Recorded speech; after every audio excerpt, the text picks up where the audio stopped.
ஓம் சக்தி. மனம் இத்தலைப்பின் கீழ் நாம் ஒரு நிகழ்வு ஒன்றை கவனிப்போம்.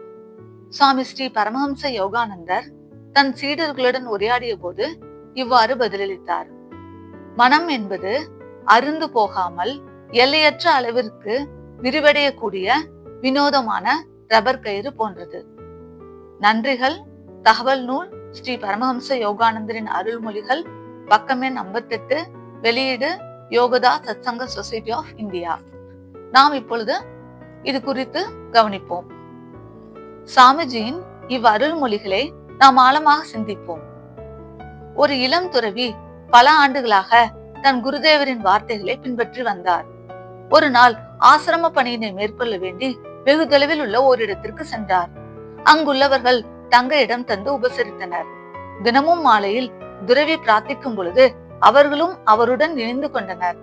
அருமையான பக்தி பாடல்களும் நிவேதனங்களும் என அவ்விடம் கோலாகலமானது. இறுதி நேரத்தில் அவர் தனது குருதேவரின் பெருமிதனையும் அவர் கற்பித்த போதனைகளையும் எடுத்துரைப்பார். இந்நிகழ்வு அன்றாடம் நடைபெற்றது.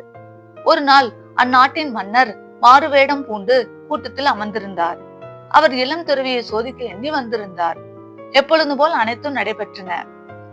அனைவரும் வரிசையாக வந்து இளந்துறவியிடம் விபூதி மற்றும் பூக்களை பெற்றுக்கொண்டவாறு நகர்ந்தபடி இருந்தனர். அடுத்து வந்தது மன்னர். இளந்துறவி விபூதி மற்றும் பூக்களை அளிக்கவில்லை. தன் இருப்பிடத்திலிருந்து எழுந்து ராஜ்ய பணிகளை விடுத்து, தாங்கள் என் பணியை கவனிக்க வந்துட்டது மிக்க மகிழ்ச்சி அளிக்கிறது மன்னா என வணங்கினார். மன்னர் ஒரு நிமிடம் கலங்கி போனார்.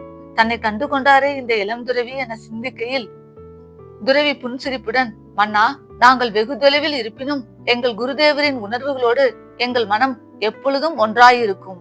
ஆகையால் அவர் எங்களுக்கு உணர்த்தி விடுவார் என்றார். நீங்கள் வந்த காரணமும் நான் அறிவேன். புகழ்பெற்று விளங்கும் நீங்கள் ஒரு காரணத்தினால் மனவேதனையில் தவிக்கிறீர்கள். வேட்டையாடுவது மன்னரின் பொழுதுபோக்கு. நீங்கள் கடந்த சில மாதங்களுக்கு முன்னர் வேட்டையாடியது ஒரு வேங்கை புலி தன் குட்டியோடு விளையாடிய போது அம்பெய்து கொன்றீர்கள். அக்குட்டி வேங்கை புலியின் வேதனையை தற்பொழுது உணர்கிறீர்கள்.